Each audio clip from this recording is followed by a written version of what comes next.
Class 7 science में 4 chapter पढ़ेंगे। Heat. Heat means ऊष्मा। ऊष्मा क्या है, गर्मी क्या है, इस बारे में हम इस चैप्टर में पढ़ेंगे। ओके, ये देखो आपको फिगर दिखाई दे रही है। आइसक्रीम रखी हुई है, शरबत रखा हुआ है, ये एक कप ऑफ कॉफ़ी है जिससे भाप निकल रही है, ये कढ़ाई में पकोड़े तले जा रहे हैं। तो आप कैसे पता लगाओगे कि गर्म है या ठंडा है? तो यहाँ पर आप देखकर ही बता सकते हैं कि आइसक्रीम ठंडी है, शरबत ठंडा है, कॉफ़ी के कप से भाप आ रही है तो इसका मतलब कॉफ़ी गर्म है, पकोड़े तले जा रहे हैं तो इसका मतलब जो कढ़ाई का तेल है वो गर्म है। तो हमने कैसे पता लगाया कि ठंडा है या गर्म है? हॉट या कोल्ड देख करके हमने इसमें पता कर लिया कि ये चीज़ ठंडी है या गर्म है। अब देखिए यहाँ पर पिज़्ज़ा रखा हुआ है, नाशपाती है और पैन में खाना रखा हुआ है। तो आप कैसे पता लगाओगे गर्म है या ठंडा? तो हम देख करके तो बेटा इसमें पता नहीं लगा सकते हैं पिज़्ज़ा ठंडा है या गर्म। तो आप कहेंगे कि हम छू करके उसको टच करेंगे। किससे? अपने हाथों से टच करेंगे और हम पता कर सकते हैं कि पिज़्ज़ा गर्म है या ठंडा है, नाशपाती गर्म है या ठंडी है, जो ये फ्राई पैन में खाना रखा हुआ है या गर्म है या ठंडा है। तो आप कहेंगे कि हम छू करके पता लगा सकते हैं ये ठंडा है या गर्म। तो सभी चीज़ों को हम छू करके तो पता नहीं लगा सकते। यहाँ पे देखिए एक स्लाइड है, उसमें हमने एक मग में या बीकर में ठंडा पानी रखा, उसमें अपना हाथ डाला। दूसरे में हमने गर्म पानी रखा, हॉट वाटर लिया, उसमें अपना हाथ डाला। कुछ समय बाद हमने तीसरे जो बीकर में गुनगुना पानी लिया, थोड़ा ठंडा थोड़ा गर्म। उसके बाद जब हम अपना पहला हाथ मतलब ए वाला हाथ, ए बीकर में जिसमें हमारा ठंडे पानी में हाथ था, उसको हम सी वाले बीकर में डालें तो हमें कैसा महसूस होगा? स्वाभाविक रूप से हमें कैसा लगेगा? गर्म लगेगा, क्योंकि हमारा हाथ ठंडा हो चुका था और हमने उसको गुनगुने पानी में डाल दिया। लेकिन अगर हम बी बीकर का हाथ सी बीकर में डालें, गुनगुने पानी में डालें, गर्म पानी वाला हाथ, तो हम क्या कहेंगे कि ये पानी क्या है? ठंडा है। तो इसका मतलब हम एक्यूरेट छू कर भी नहीं बता सकते हैं कि गर्म है या ठंडा है। हमारे ए हाथ को तो क्या लगा? सी बीकर का पानी गर्म लगा, लेकिन बी बीकर वाले पानी जो हाथ हमने डाला था पानी में, उसको क्या लगा कि ये तो ठंडा है। तो इसका मतलब हम हमेशा छू करके भी चीज़ों को पता नहीं लगा सकते हैं। Which one is more hotter? अब यहाँ पे देखिए आपको फिगर दिख रहा है, तो इन तीनों फिगर में क्या हम छू करके पता लगा पाएंगे? आप कहेंगे कि नहीं, अगर हम छू करके पता लगाएंगे तो क्या होगा? कोई दुर्घटना हो जाएगी, हमारा हाथ जल जाएगा। हम छू करके भी पता नहीं लगा सकते हैं। तो इसका मतलब जो ऊष्मा है, हीट है, उसको हम छू करके पता नहीं कर सकते हैं। Hand is not a reliable method always for judging weather a object is hot और कोल्ड। जो हाथ है या छू करके है, एक विश्वसनीय विधि नहीं है किसी भी चीज़ के ताप को मापने के लिए, टेम्परेचर को मापने के लिए विश्वसनीय नहीं है। हम छू करके अगर हर चीज़ को तो हम छू नहीं सकते, क्योंकि हमारा हाथ जल सकता है। तो you can not touch everything with your hand. हम हर चीज़ अपने हाथ से छू नहीं सकते। It does give you accurate result. ये हमें एक्यूरेट रिजल्ट भी नहीं दे सकता है।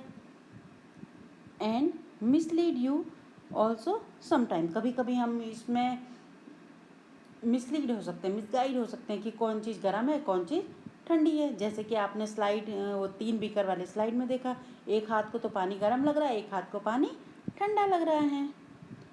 Reliable method of judging hotness और कोल्डनेस। तो ठंडा और गर्म मापने का विश्वसनीय तरीका कौन सा है? विश्वसनीय विधि कौन सी है? जो टेम्परेचर मैं कहूँ वही तीसरा व्यक्ति भी कहे। If an object is hot और नॉट, कोई भी वस्तु ठंडी है या गर्म, इसको सभी सेम कैसे बताएंगे? तो इसके लिए if an object is very hot, hot और slightly hot. If an object is very cold and slightly cold. यदि कोई वस्तु थोड़ा ठंडी है, थोड़ा गर्म है, तो हमारे अलग अलग टेम्परेचर हो जाएंगे छू करके. कोई बोलेगा जो ठंडे जिसके हाथ होंगे वो बोलेगा कि नहीं ये तो गर्म है, जिसके हाथ और ठंडे होंगे वो बोलेगा नहीं ठीक है. तो ये कोई रिलायबल मेथड नहीं है. तो रिलायबल मेथड क्या है? टेम्परेचर मापने का थर्मामीटर है. ओके. अब देखिए, अब कोई भी चीज़ हॉट या कोल्ड कैसे होती है, कोई भी चीज़ ठंडी या गर्म कैसे होती है? उसको हीट देकर, उसको ऊष्मा देकर. तो जैसे ही हम ऊष्मा देंगे तो उसमें टेम्परेचर बढ़ेगा, तापमान बढ़ेगा और वो वस्तु क्या हो जाएगी? गर्म हो जाएगी. जैसे कि अगर हम फ्राई पैन को चाय बनाते समय जब हम गैस में रखते हैं तब तो पानी ठंडा रहेगा. जैसे ही हमने गैस ऑन की तो हीट निकली, ऊष्मा निकली गैस ऑन करते ही, और धीरे धीरे टेम्परेचर इंक्रीज़ होना, बढ़ना शुरू होता है और जो पानी रखा हुआ है फ्राई पैन में वो गर्म होना शुरू हो जाता है. और जैसे हम हीट रिमूव करेंगे, ऊष्मा को हटाएंगे, तो जो टेम्परेचर है वो डिक्रीज़ होना शुरू हो जाता है, मतलब घटने लग जाता है, और जो वस्तु है, ऑब्जेक्ट है, वो क्या हो जाता है? ठंडा हो जाता है. तो मतलब हीट का किस पे इफेक्ट पड़ता है? अब आप क्या समझ गए? आप समझ गए होंगे. आप हीट का इफेक्ट पड़ता है टेम्परेचर पर.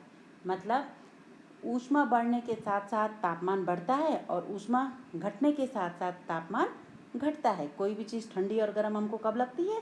अब आपके समझ में आ गया होगा कि जैसे जैसे टेम्परेचर इंक्रीज़ होगा, बढ़ेगा, तो वैसे वैसे वस्तु गर्म होगी. लेकिन जैसे ही हम उसका हीट को रिमूव कर दें या ऊष्मा को हटा दें तो वस्तु क्या हो जाएगी? ठंडी हो जाएगी. How do we find how hot an object is? अब हम कैसे पता लगाएंगे कि कोई भी वस्तु कितनी गर्म है या कितनी ठंडी है? एक्यूरेसी महत्वपूर्ण है इसमें. अब हम हाथ लगा के तो बोल देंगे कि थोड़ा गर्म है, थोड़ा ठंडी है, थोड़ा कितनी. तो इसके लिए रिलायबल जो मेजरमेंट है वो क्या है? टेम्परेचर मापन. A reliable measure of hotness of N object is its temperature. जो रिलायबल मेजरमेंट है वो है टेम्परेचर, तापमान, कि उस वस्तु का तापमान कितना है. उसी से हम उसके तापमान से ही बता सकते हैं वो ठंडी है या गर्म है. डिग्री ऑफ हॉटनेस और coldness of N object is called temperature. कि किसी भी वस्तु का की गर्मी और वो वस्तु कितनी शीतल है उसको मापने के लिए क्या होती है? डिग्री होती है जो तापमान को मापती है. तो उसे हम क्या कहते हैं? टेम्परेचर कहते हैं, मतलब तापमान कहते हैं. और तापमान किससे मापा जाता है? Temperature is measured by a device called thermometer. Temperature मापने का एक डिवाइस होता है, उपकरण होता है. वो डिवाइस क्या है? थर्मोमीटर है. अब थर्मोमीटर भी 2 टाइप्स होते हैं. पहला होता है क्लिनिकल थर्मोमीटर और दूसरा होता है लेबोरेटरी थर्मोमीटर. क्लिनिकल थर्मोमीटर मतलब जिस थर्मोमीटर से हम ह्यूमन बीइंग्स का बॉडी टेम्परेचर नापते हैं, मनुष्यों का शरीर का तापमान नापते हैं, उसे हम क्या कहते हैं? Clinical thermometer. जैसे कि आपको स्लाइड में दिखाई दे रहा है, the thermometer that measure our body temperature is called clinical thermometer. वह थर्मामीटर जो हमारे शरीर का तापमान मापता है उसे हम क्या कहते हैं? क्लिनिकल थर्मामीटर कहते हैं. Second one is laboratory thermometer, मतलब प्रयोगशाला थर्मामीटर.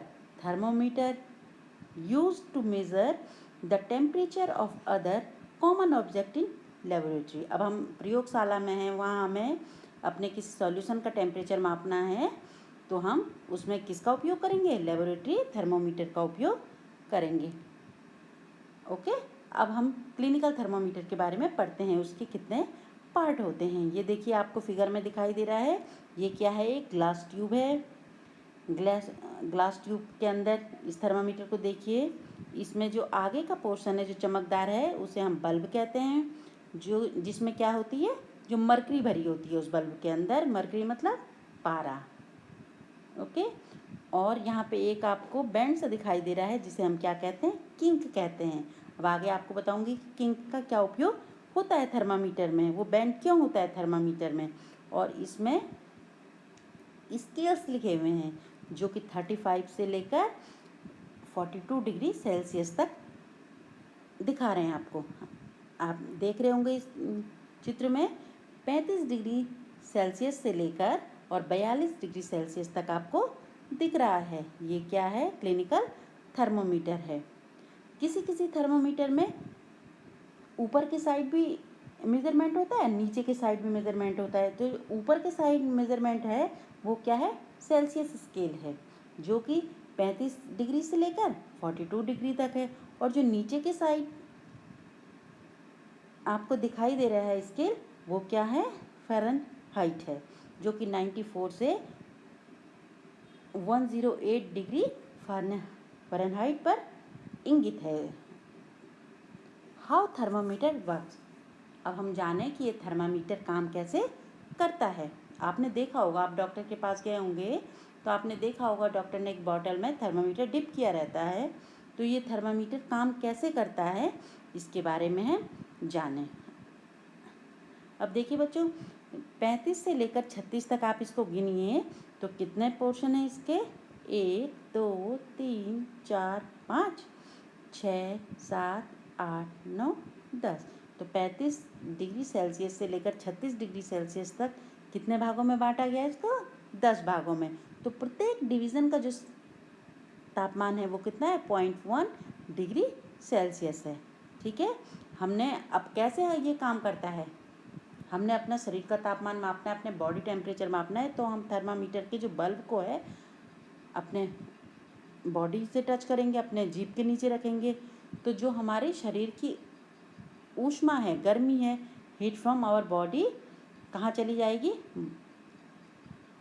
बल्ब ऑफ थर्मामीटर में। उससे थर्मामीटर का जो बल्ब है जिसमें कि पारा भरा हुआ है वो गर्म होगा, और जैसे जैसे बॉडी टेम्परेचर से बल्ब गर्म होगा तो जो पारे के अंदर क्या भरा हुआ था, आपको बताया था मर्क्यूरी भरी हुई थी, मर्क्यूरी मतलब पारा भरा हुआ था, तो वैसे ही पारा क्या होगा? फैलेगा, एक्सपेंड करेगा, पारा अपने वॉल्यूम को बढ़ाएगा। और इसमें एक खाली ट्यूब जैसी भी आपको दिखाई दे रही है बीच में, जो जिसमें 39 पे ब्लैक कलर आया हुआ है। तो जैसे जैसे मर्क्यूरी एक्सपेंड करेगी तो वो ऊपर की तरफ खाली जो ट्यूब है उसमें बढ़ता जाएगा। किसके कारण मर्क्यूरी एक्सपेंड कर रही है? हीट के कारण। जो हमारे मुंह की हीट है, हमारे शरीर की हीट है, वो क्या करेगा? पारा ऊपर, पारे को बढ़ने के लिए स्पेस चाहिए तो वो उस ट्यूब में चला जाएगा। और जैसे मर्क्यूरी राइज होगी, जहाँ पे मर्क्यूरी हमको रुक जाएगी तो उतना हमारे बॉडी का क्या होगा? टेम्परेचर होगा। ओके, इतना समझ में आ गया। अब क्लिनिकल थर्मामीटर के बारे में ये जो मेन पॉइंट्स हैं इन्हें आप अपनी कॉपी में भी नोट कीजिएगा। ये क्या करता है? मेजर्स आवर बॉडी टेम्परेचर, हमारे शरीर का तापमान मापता है। It has long narrow uniform glass tube, ये क्या है? पतला, लंबा और एक कांच के ट्यूब का बना हुआ है होता है। It has a bulb at one end, इसके एक सिरे पर बल्ब बना होता है। दिस बल्ब कंटेन मर्क्यूरी, जिस बल्ब में क्या भरी होती है? मर्क्यूरी, पारा भरा होता है। It has king band just अब बल्ब कंटेनिंग मर्क्यूरी, और इस थर्मामीटर के ऊपर एक किंक होता है, बैंड मुड़ा हुआ सा होता है। Outside the bulb a small shining thread of mercury can be seen, हम उसमें मर्क्यूरी के पतली सी धारी जैसी हम देख सकते हैं। Range of temperature from 35 degree Celsius to 42 degree Celsius, जो रेंज होता है थर्मामीटर का वो 35 डिग्री सेल्सियस से लेकर 42 डिग्री सेल्सियस तक होता है। Range of temperature is forming 94 to 108 degree Fahrenheit, और इसी में फ़ारेनहाइट में भी तापमान को मापा जाता है, जिसकी की रेंज क्या है? 94 से लेकर 108 डिग्री फ़ारेनहाइट तक है। 10 division between 1 degree temperature is division 0.1 degree Celsius. अब जैसे कि मैं आपको पहले भी बता चुकी हूँ कि प्रत्येक डिवीज़न के 10 भागों में बांटा गया, और एक डिवीज़न का टेम्परेचर कितना है? 1 डिग्री। अब आप बोलेंगे कि ये थर्मामीटर में 35 से 42 डिग्री सेल्सियस की रेंज क्यों रखी है, इन्होंने ज़्यादा या कम क्यों नहीं रखी? तो इसके लिए average temperature of human body is 37 degree Celsius. बेटा ये प्रश्न भी आता है परीक्षा में कि मनुष्य के शरीर का सामान्य तापमान कितना होता है, तो कितना होता है 37 डिग्री सेल्सियस, यानी कि 98.6 डिग्री फ़ारेनहाइट में। आप जो भी लिखेंगे तो वो उत्तर क्या होगा, फ़ारेनहाइट में लिखेंगे वो भी सही होगा, और 37 डिग्री सेल्सियस लिखेंगे तो वो भी सही होगा। The temperature of human body normally does not go below 35 degree Celsius और अबव 42 डिग्री सेल्सियस। मनुष्य के शरीर का तापमान कभी भी 35 डिग्री सेल्सियस से कम नहीं होता है और 42 डिग्री सेल्सियस से ज़्यादा नहीं होता। इसीलिए जो क्लिनिकल थर्मामीटर बनाया जाता है उसमें 35 to 42 की रेंज रखी जाती है। This clinical thermometer has a range 35 degree Celsius to 42 degree Celsius. Okay, अब आपने ये देखो, आपको किंक दिखाई दे रहा है, थोड़ा बैंड सा दिखाई दे रहा है। क्यों होगा, इस थर्मामीटर में बैंड क्यों बनाया होगा? Kink is present to prevent the flow of mercury back to bulb when thermometer is removed from patient mouth. अब किंक इसलिए बनाया जाता है, जैसे ही हमने मुंह से थर्मामीटर हटाया तो क्या होगा, टेम्परेचर बल्ब में नहीं लगेगा, तो इसका मतलब एकदम पारा गिरना शुरू हो जाएगा, तो हम एक्यूरेट क्या टेम्परेचर कैसे ले पाएंगे? तो किंक इसलिए है बना हुआ होता है थर्मामीटर में कि जो मर्करी ट्यूब में आ गया है वो हम एक्यूरेट जान पाएँ, वो एकदम नीचे ना आए, हम एक्यूरेटली इसको पढ़ पाएँ और पेशेंट का टेम्परेचर नाप पाएँ। It help us read to temperature of patient accurately. अगर किंक नहीं होता तो जैसे ही हमने उसको रिमूव किया था, अपने मुंह से हटाया था, तो एकदम मर्करी नीचे गिर जाती और हम एक्यूरेट टेम्परेचर नहीं ले पाते। जैसे ही वो बॉडी से टच होना अलग हुआ तो एकदम मर्करी डाउन हो जाती, तो हम एक्यूरेट टेम्परेचर में अपने बॉडी का कैसे पता चलता है? इसीलिए उसमें किंक बनाया जाता है, जिससे कि जो पारा चढ़ गया है थर्मामीटर में एकदम नीचे फॉल डाउन ना हो। How to use a thermometer. अब हम थर्मामीटर का उपयोग कैसे करते हैं इसके बारे में जानें। Wash the thermometer with preferably N antiseptic solution और वाटर बिफोर यूजिंग। इस्तेमाल करने से पहले हमें थर्मामीटर को वॉश करना चाहिए एंटीसेप्टिक सॉल्यूशन में, या कभी कभी एंटीसेप्टिक सॉल्यूशन आपके पास नहीं है तो हम साधारण पानी से भी उसे धो सकते हैं। Before taking the temperature give few jerk shake to bring down the level of mercury below 35 degree Celsius. का आपने देखा होगा कि डॉक्टर भी आपके मुंह में डालने से पहले उसको झटका देता है, हिलाता है, जिससे कि जो उसमें थर्मामीटर में जो मर्करी की रेंज फिक्स है वो नीचे आ जाए, किससे 35 डिग्री सेल्सियस से नीचे आ जाए। इसीलिए डॉक्टर भी क्या करते हैं, थर्मामीटर को जर्क देते हैं, जिसके कारण कि जो मर्करी है वो नीचे आ जाए। Then place the thermometer beneath your tongue for about 1 to 2 minutes. और उसके बाद जब हमने उसको झटका दिया, उसका पारा नीचे आ गया, उसको हम अपनी टंग के नीचे रख लेते हैं। Then take it out and observe the temperature reading on the thermometer. उसके बाद 1-2 मिनट तक मुंह में रखने के बाद उसमें जो मर्करी बढ़ी हुई है उसको हम ऑब्जर्व कर लेते हैं, उसकी रीडिंग ले लेते हैं। Read it by keeping the level of mercury along the line of site. हमको अपनी आँखों के आगे उस थर्मामीटर को रखना है और उसको थोड़ा सा टर्न करेंगे तो हमको एक काली सी रेखा दिखाई देगी, जिसको हम मेज़र कर लेते हैं, मेज़रमेंट उसका कर लेते हैं कि हमारी बॉडी का टेम्परेचर कितना है। लेकिन कुछ प्रिकॉशंस भी रखनी पड़ती हैं। Precautions while reading a thermometer, कुछ सावधानियाँ। Wash thermometer before and after use. हमेशा थर्मामीटर को यूज़ करने से पहले और बाद में धोना चाहिए किसी एंटीसेप्टिक सॉल्यूशन में। Ensure the before use the mercury level is below 35। ये इंश्योर होना चाहिए कि जो उसका मर्करी लेवल है वो 35 के नीचे हो। कभी कभी क्या होता है, पहले वाले व्यक्ति ने अपना बुखार नापा, उसका 104 था, हम फटाफट आए, हमने वो मुंह में रखा और देखा कि भाई हमारा भी 104 डिग्री सेल्सियस हमको बुखार है, तो ये गलत होगा। इसके लिए हमें क्या करना पड़ेगा, पहले उसको साफ़ करके उसको जर्क देना पड़ेगा, उसको शेक करना पड़ेगा, हिलाना पड़ेगा, मतलब झाड़ना पड़ेगा। और जब मर्करी लेवल 35 से नीचे आ जाए फिर उसको अपने मुंह में रखना पड़ेगा। Read the thermometer keeping the level mercury along the line of site.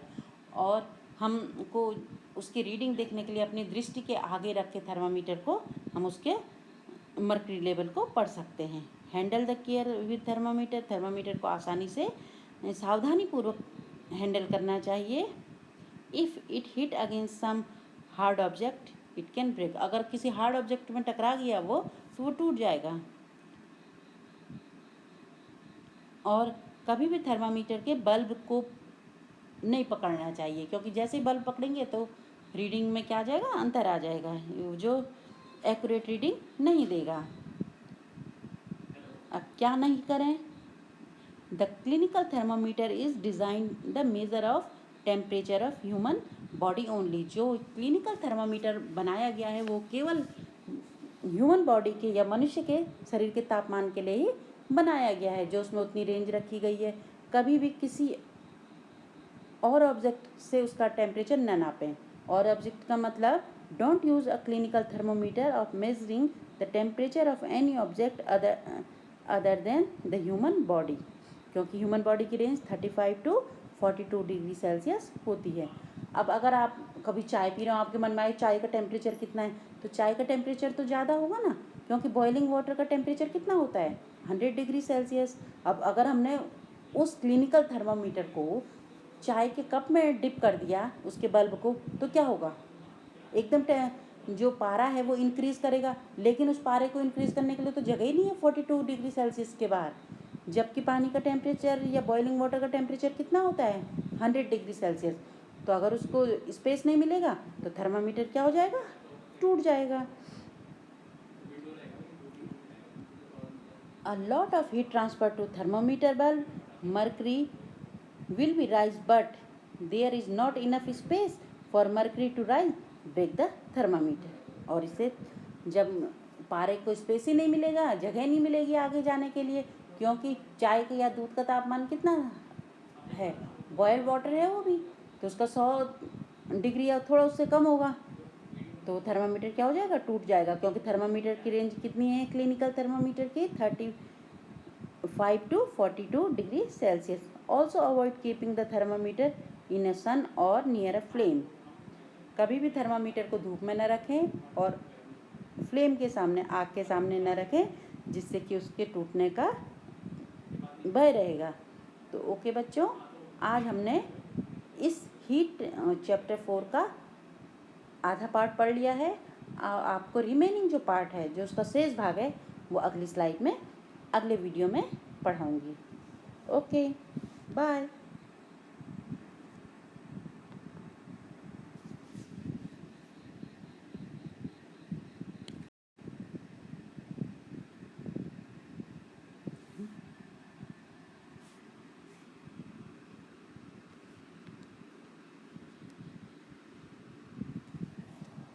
ठीक, तो नहीं हुआ, वही नहीं हुआ।